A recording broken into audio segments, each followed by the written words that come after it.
FBI এর আসল নম্বর দেখেই যদি মনে করেন কলটি নিরাপদ, তাহলে বড় ভুল করতে পারেন। প্রতারকরা এখন এফবিআই কর্মকর্তা সেজে ভয় দেখানোর পাশাপাশি আসল ফোন নম্বরও স্পুফ করছে, এরপর এনক্রিপ্টেড অ্যাপে নিয়ে যাওয়ার চেষ্টা করছে। এই প্রতারণার কৌশল কি আর নিজেকে কিভাবে নিরাপদ রাখবেন, জানুন বিস্তারিত প্রতিবেদনে।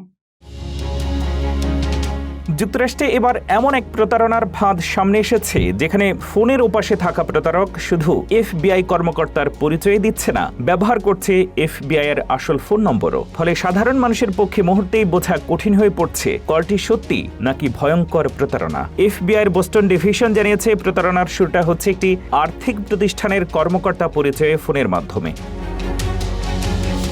ভুক্তভোগীকে বলা হচ্ছে তার ব্যক্তিগত তথ্য ব্যবহার করে অবৈধ অস্ত্র কেনার জন্য একটি অ্যাকাউন্ট খোলা হয়েছে। এরপর কথিত তদন্তের জন্য তাকে আরেক ব্যক্তির কাছে পাঠানো হচ্ছে। সেখানেই শুরু হচ্ছে আসল ফাঁদ। দ্বিতীয় ব্যক্তি নিজেকে এফবিআই এজেন্ট পরিচয় দিয়ে বলছে তিনি ওই জালিয়াতির তদন্ত করছেন।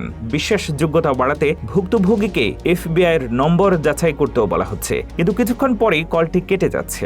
এরপর আবার ফোন আসছে। এবার কলার আইডিতে দেখা যাচ্ছে এফবিআই এর বোস্টন অফিসের আসল নম্বর। প্রতারকরা ভুয়া নাম, ব্যাজ নম্বর ও কর্মকর্তার পরিচয় ব্যবহার করে ভুক্তভোগীর আস্থা অর্জন করছে। পরে কথোপকথন চালিয়ে যেতে এনক্রিপ্টেড মেসেজিং অ্যাপে যাওয়ার চাপ দেওয়া হচ্ছে। এফবিআই বলছে 2025 সালে শুধু মেইন অঙ্গরাজ্যেই সরকারি কর্মকর্তা সেজে করা প্রতারণায় মানুষ হারিয়েছেন $6 লাখ বেশি।